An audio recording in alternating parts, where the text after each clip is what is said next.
Hi, Griffin. Thank you so much for joining me tonight. I just want to start off by saying that I absolutely love your informational piece on the Shana masala. So that is actually a dish that I've never heard before. So for me as a reader and as someone who personally likes to cook, it was very intriguing to read. So I think what based on what you have written, I think for this session of informational writing, your goals are going to be to work on making sure you have appropriate vocabulary and content and sentence structure for for a recipe.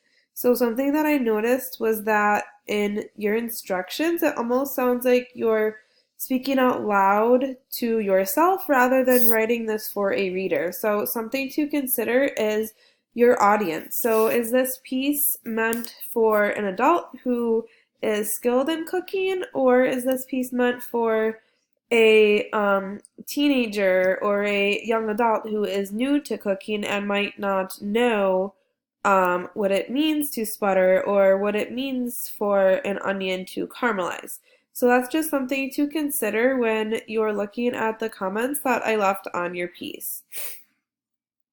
So I first want to start by showing you my personal favorite recipe just so that we can look over some things of vocabulary and structure, and then we'll refer back to your piece to compare it so that you have something that you can compare it to, and I will post the link to the recipe in the comment section of your narrative piece.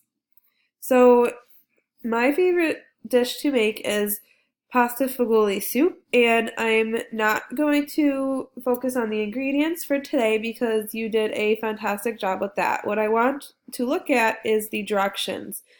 So we see it says in a large pot over medium heat, cook the ground beef.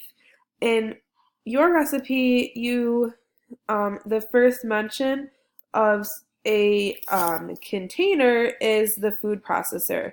So something to consider again is your audience. So an adult is going to know what a food processor is, so you can just state that in the that in combine X ingredients in the food processor and blend until smooth. And that will, and the reader will know what you mean by that. So that's just something to consider.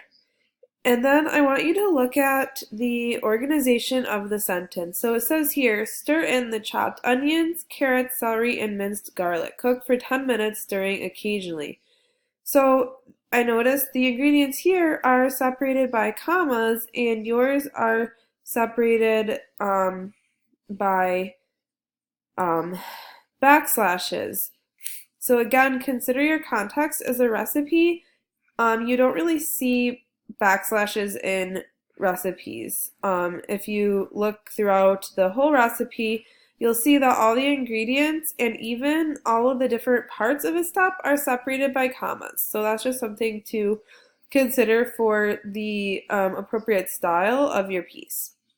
And then if we look at, so it tells you to stir in the crushed tomatoes, the tomato sauce, the beef broth, red and white kidney beans with the liquid in it, and then season with the salt, pepper, oregano, basil, and thyme, and simmer for 1 hour, stirring occasionally. So I noticed that you described what simmering is, and generally in a recipe that's not needed because again, the reader is going to know what you're talking about, so it just relates back to who your intended audience is for this recipe. So if it is an adult, I would suggest taking out the definition that you have of what it means to simmer and just leave it at simmer and then for however long the liquid needs to simmer for. Um, and then it tells you here, store in an airtight container in the refrigerator or freezer. So I noticed that that wasn't something you included in your recipe, and it just might be helpful because, again, if your audience is an adult, they're most likely not going to finish the meal all at once, or they might be making the meal ahead of time for later in the week. So it is always helpful as a reader to know how to store this recipe so that it won't go bad, and how long it will be good for stored, or if this is something that needs to be made the same day. So if we go back and look at your piece, this is where I was talking about the container. So you say that in the small work bowl of a food processor and process until a fine paste is produced. You could just say something as simple as combine the garlic, ginger, chilies, lemon juice, because I think you already wrote 1 teaspoon, okay, of juice divided. Okay, so yeah. So 1 tablespoon of lemon juice and half a teaspoon kosher salt in a food processor until a fine paste is produced. So it makes it sound better to the reader, it makes it more clear, and it makes it concise. And then this is great saying to set it aside, because as a reader, I know that I am done with that for now and we're moving on to something else. So again, this part looks great where you talk about heating the oil or the ghee over medium-high heat until simmering. And then all at once add mustard seed and cumin. So you could consider just saying until simmering, and then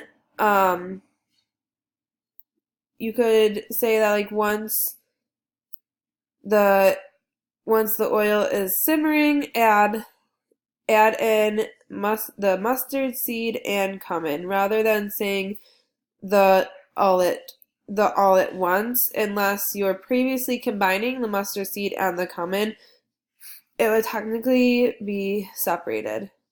And again, this refers to just more of the appropriate language for a recipe. So you have that they will sputter and spit for a few seconds. So again, that detail isn't really needed unless a teenager might be making the recipe and you're trying to warn them about getting hurt. But again, if your intended audience is an adult, they'll already know that when something is simmering to stand back, especially if it has grease or oil, because it will sputter and it could potentially burn you. So again, just consider if that's really needed based on your audience. And the same thing goes for where you say until the onions start to leave a brown coating on the bottom of the pan. So that process is called caramelization. So again, maybe consider saying cook. So maybe consider saying cook stirring frequently until onions start to caramelize, about 3 to 4 minutes. And again, that's just going back and considering who your audience is, because that really affects the appropriateness of what is appropriate versus what isn't. So I guess as a reader, I'm wondering if this is meant for me as an adult or if it is meant for one of your peers who is a teenager. So again, you say, yep, you have add the chickpeas and cilantro. So something that I was wondering about is if you mention that the chickpeas and cilantro are drained and rinsed and under the ingredients section, because if so, it's actually not necessary to repeat that. And if you look back to the mentor text, you will see that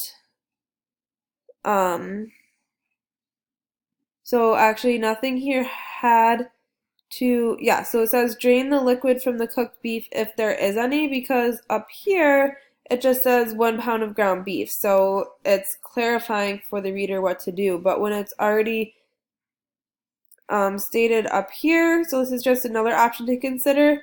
It shows the red kidney beans with liquid and white kidney beans with liquid. And then when we're talking about the directions, it has with the liquid in parentheses as a reminder. So if that detail was something that you wanted in your recipe, then I would just put it in parentheses as a reminder to the reader. And then so overall, I think this is absolutely great. I was very interested. I actually might try this dish myself. You did a fantastic job of the ingredients. I don't see anything there that needs to be revised in regards to appropriate language, content, and structure for a recipe. There are several things that need to be revised in the instructions part, but it all relates to, do you really need that detail or not? Which you could actually, if you wanted, go back to the lessons from narrative about important details, because that will still help you with this in deciding what is important and what is not important. And then so you did a great job stating how to serve it with the rice or the naan, your Asian rice, and sprinkling it with additional cilantro on top, which was optional, I believe. So maybe just based on the mentor text, consider adding in how to store it, because again, if we go back to just any random recipe, it should come up and tell you how to store the recipe. So yeah, so this one tells you to cool it slightly, and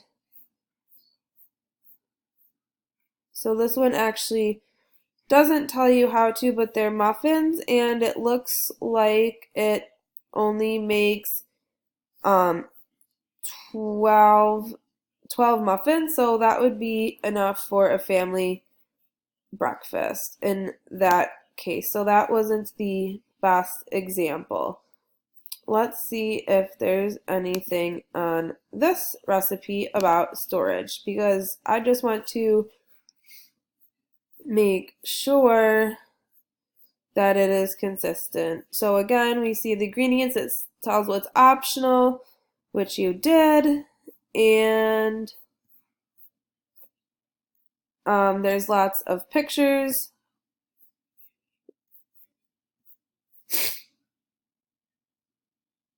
Okay, so something else that I was wondering is if you could either Google step-by-step instructions for this, if it is meant, regardless if it's meant for a kid or an adult, because multimodal texts are really helpful in general, because if something is confusing in the recipe to the reader, they can look over to that step and there'll be a picture of what it should look like. So for example, you could take a picture of the garlic, ginger, and the chilies and the lemon juice in the pan or in the food processor